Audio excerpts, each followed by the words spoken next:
Yo, what's up, my friends? It's Steve from Straightfire Picks. We got best bets for college football week number 4 here on Saturday, September 23rd, 2023.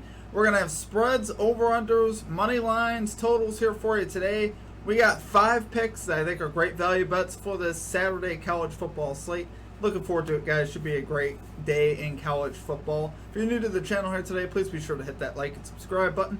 Always appreciate that. We are on the road to 7,000 subscribers. If you guys also like to drop a pick down below, that'd be awesome as well. If you'd like your pick included in our comment capper section, just be sure to put a star or an asterisk next to your pick, and we'll include your pick in the video if it hits. And we'll give you a shout out if your pick hits. Just make it like a 1-to-1 or something better than that. You know what I'm saying. But also make sure you guys follow us on Instagram, social media, TikTok, Twitter, at Straightfire Picks as well, for recaps, results, content, stuff like that. Also be sure to check out our community Discord as well. Great way to connect with our community, chat about sports, get new ideas for bets. Also have a link to that down below in the comment section and in the description. It's absolutely free for that as well. And without further ado, let's do a quick recap of our last college football video. This was week number 1. So we didn't have any comment cappers in the comments, so we didn't have any call-outs that hit there. As far as our results go, we ended up going 2-3. We started 2-0, so I thought it was going to be a really electric week 1. We cashed the Colorado plus 20.5 spread versus TCU. Love to see that. They ended up winning outright as like plus 1,000 underdogs. So we'd love to see that. And then Fresno State plus 4.5 on the spread. They cashed as well, and they again won outright. So if you parlayed those two together on the money line, it did pretty good, honestly, on that. I forget what the odds were, but they were nice. We ended up missing the under in the San Jose State Oregon State game. That one really hurt. There was 28 points in the fourth quarter, so we had it under 55.5, and I believe there was like 31 points heading into the fourth. So I thought it was a lock.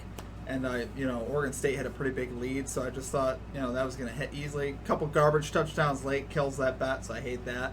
Then we had UCLA minus 14.5 spread. They won by 14, right on the hook, of course. That's just how it goes. And that kind of sums that up, but what can you do? Then we had the Gamecocks money line, plus 120.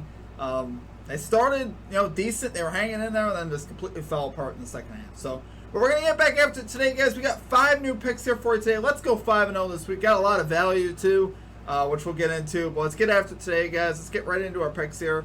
At number 1, we're going with the Iowa Hawkeyes plus 14.5 spread here versus Penn State. Minus 110 odds here on MGM. So I was actually looking around, and we're definitely going against the grain a little bit on this one. There's a lot of love for Penn State in this game. Probably deservingly so in some aspects. But I'm talk about why I like Iowa here to cover 14.5. Guys, this is a big spread. Penn State's got to win by 3 scores here to cover versus Iowa. Now think about who Iowa is as a football team, right? Iowa's a great defensive team. They got an experienced quarterback in Cade McNamara, who hasn't really played great this year. Now Iowa's still undefeated. I'm not saying Cade McNamara has played great this year, but it's 14.5 points. So the combination of this Iowa defense and Cade McNamara, I think, can keep them in this game. Iowa has the 6th ranked defense, according to ESPN.com, coming into this season. Top 10 defense projected for college football. They've so far lived the part. They've been very good on the defensive side, obviously. The 31st in total yards per game allowed. And they've been very solid, obviously, overall. We saw Penn State really last week. They ended up winning by 17 over the Illini, but a lot of that came on late. And a lot of that was caused by turnovers. We saw Drew Allar, the quarterback for Penn State, go 16 out of 33 passing the football. Not really that great. He's having another tough, competition here with Iowa's defense. So it's hard to imagine that Penn State just routes Iowa here. I'm not seeing it. Penn State got 5 takeaways last week to Illinois 0.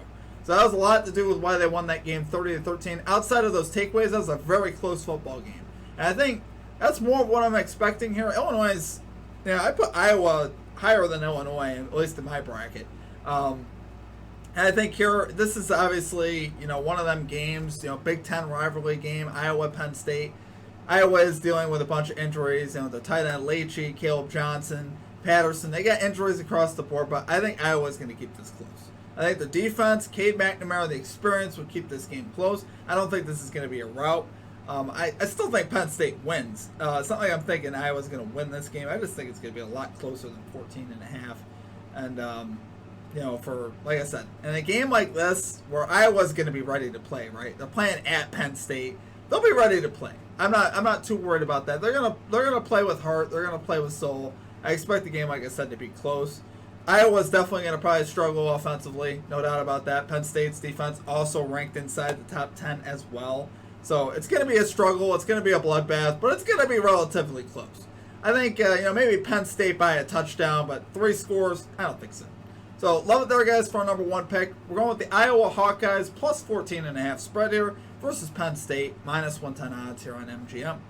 Okay, and at number 2, we're rolling with the over 50.5 points in the Auburn Texas A&M game minus 110 odds. Again, brought to you by MGM. MGM giving us some good odds here, guys.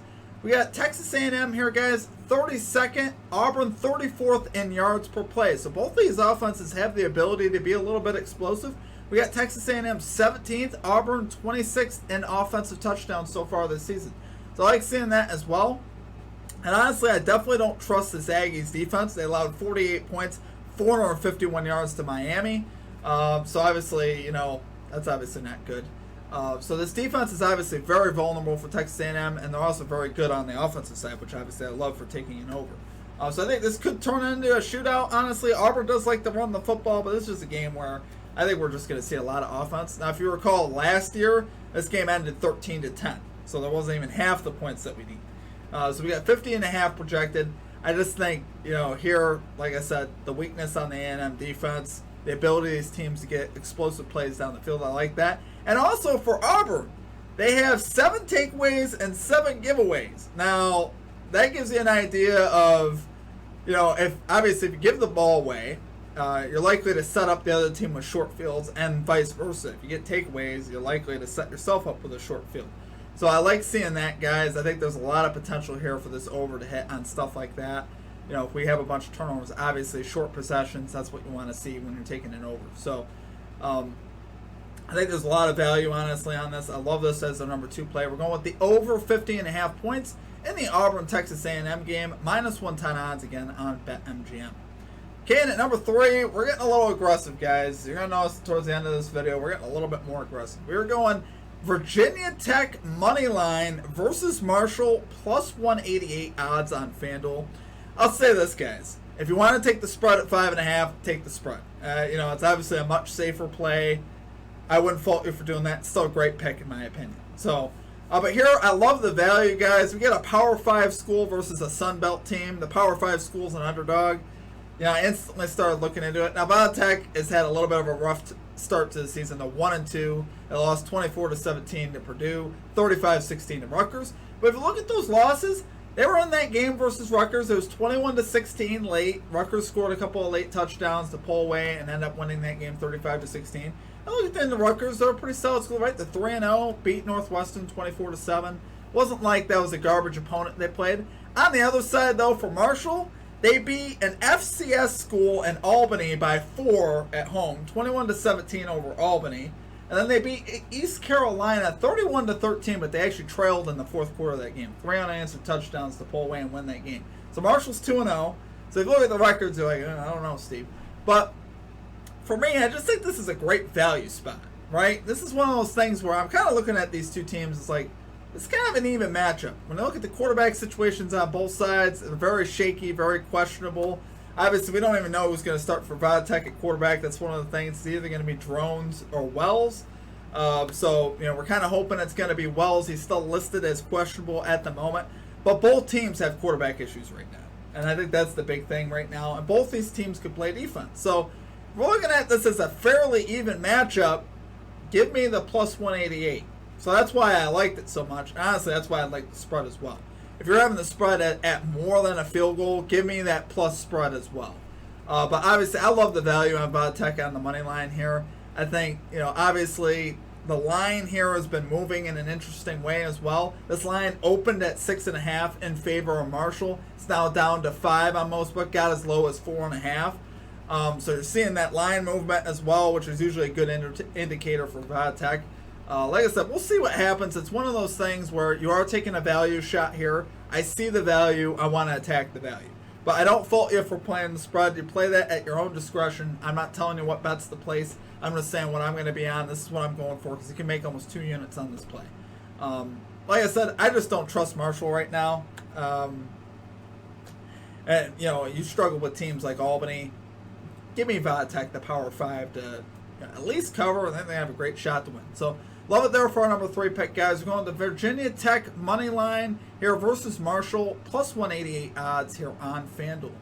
Okay, and at number 4, we're going Shedeur Sanders, under 335.5 pass yards here, minus 135 odds on DraftKings. It's going to sound kind of strange because Shedeur Sanders has been absolutely lighting up college football. He's put himself into the Heisman race. He's been absolutely fantastic. He's got game logs at 348, 393, and 510 for passing yards. He's been absolutely insane. But let's slow down. Let's think about who they've played. They played Colorado State, who ranks 130th versus the pass. They played TCU, who ranks 122nd versus the pass. They played Nebraska, who was 91st versus the pass. Not the greatest competition. And when you watch the games, you guys don't understand, all those pass defenses were horrible. They really are. They're not good. None of those 3 are good versus the pass at all. And we saw, honestly, when I was watching that game last week with Colorado State, Shedeur Sanders really kind of struggled until that game, got going late into the game. He was definitely not going to cash that over last week versus Colorado State, unless that went into a couple overtimes, which it ended up, doing that, and then he ended up cashing technically the over. But without Travis Hunter in the offense, Colorado really struggled for a lot of that game. Colorado State really, if they were smart, they should have won that game. I mean, no doubt about it. Colorado got very fortunate to come out of there with a win. Colorado State practically gave that game away with bad penalties and all sorts of stuff. So he shouldn't have really cashed last week, and that was versus like the worst pass defense in all of college football. So much different animal this week, guys. Oregon 15th in pass yards allowed so far this year. Obviously, their defense is very good. Pretty much all around, they can get after the quarterback. They have a much better pass defense than anybody they've seen, and anybody that Shedeur Sanders has ever seen. So I'm not doubting Shedeur Sanders. He'll still get his numbers. He's still going to get some numbers in this game, but he's not going to go off. I think, honestly, Colorado's path to victory in this game is going to be getting that run game established, getting some type of run game established, and kind of milking that clock with the short passing game. I don't think they can get into a shootout on the road with Oregon. I just don't see that working out in their favor. The over-under is set to 70 in this game, so it gives you an idea. Very high over-under for this game. You don't want to get in a shootout with Oregon, though. That is not the way you're going to win this game. A 21-point underdog, so it just gives you an idea what the books are thinking here. But obviously another big thing with this bet, like I said, no Travis Hunter. That's huge. That's absolutely huge. He's one of obviously the primary targets for Colorado, so that's another reason why they struggled last week. And obviously he's not playing, so I like Sanders going. So love it there for our number 4 pick, guys. We're going Shedeur Sanders under 335.5 pass yards, minus 135 odds here on DraftKings. Okay, and finally at number 5, we're going for value again, guys. We're going with the UCLA Bruins money line here versus the Utah Utes, plus 150 odds here on DraftKings. Now, initially when I was typing in my research, just to give you an idea how much this line moved, this was plus 190 I had this at.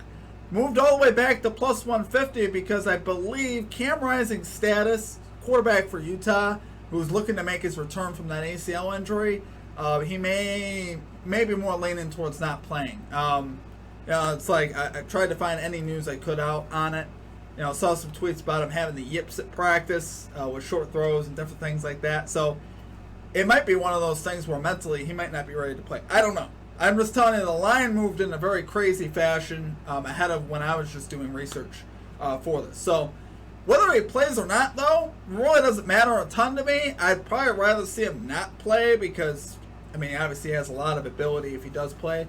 But even if he does play, he's going to have rust, and it's not going to be pretty. And obviously if he's second-guessing himself, could be a bad situation for Utah at quarterback tomorrow. But like I said, this line was 5.5, moved all the way back to 3.5. So it's closer to a field goal, almost in a pickup spot. Still getting good value, though, guys. Plus 150 odds. I'll still take those odds. I do like that value. I trust Chip Kelly here, guys. Obviously, he's an NFL coach. He's got a 5-star quarterback here in Dante Moore, who's been playing great so far this season. in addition to this running game for the Bruins, which has also been terrific, with Steele and Harden leading this backfield with over 8 yards per carry. So they've been obviously fantastic. UCLA won this matchup last year 42-32 in a very high-scoring affair. I would not expect that in this game. I think it's going to be much lower scoring. I think for Utah right now, they're having a little problems with chemistry, obviously, at the quarterback position because, whether it's Cam Rising or the backup quarterback, they've been a little slow to start the season offensively, right? 31 points last week against Weber State. That's really not a lot. And then they scored 20 against Baylor and about 25 or 26 against Florida. So they have not been explosive so far this season. UCLA on the other side of that has been really explosive. They're third in yards per play, 14th in offensive touchdowns scored. So this offense has really been one of the top offenses so far in college football. So I think they could have some success. Now Utah's pass defense is solid, but I think UCLA will be able to run the football in this game. That's really going to be the path to victory anyway. I think UCLA is going to want to run this football to really try to establish that run and then open it up for the young quarterback there. But, the other thing is, you talk about freshman quarterback Dante Moore going on the road in a place like Utah. A lot of people would be concerned about that. Think of Chip Kelly's success, though. Chip Kelly is obviously a great coach. He's worked with young quarterbacks before, notably Nick Foles in Philadelphia. He did a lot with him early on in his career because I remember watching that and them just doing a lot more with that team. So you can do a lot with young quarterbacks. We've seen Chip Kelly do this before. His pedigree is obviously very good. So love the value here, guys. We're taking it there for number 5 pick. UCLA Bruins money line here versus Utah plus 150 odds here on DraftKings. All right, guys, that's going to do it for our picks. I hope you guys enjoyed the content. If you did, make sure you guys hit that like and subscribe button. Always appreciate that. Like I said, we're still on the road to 7,000 subscribers. You guys absolutely rock. Make sure you guys follow us on our social media sites, Instagram, TikTok, Twitter, at StreetFirePicks. Outside of that, that's about all I got for you today. Drop your favorite pick below, and let's have a great Saturday in college football. You guys have a great rest of your day. We'll catch you next time. Peace out.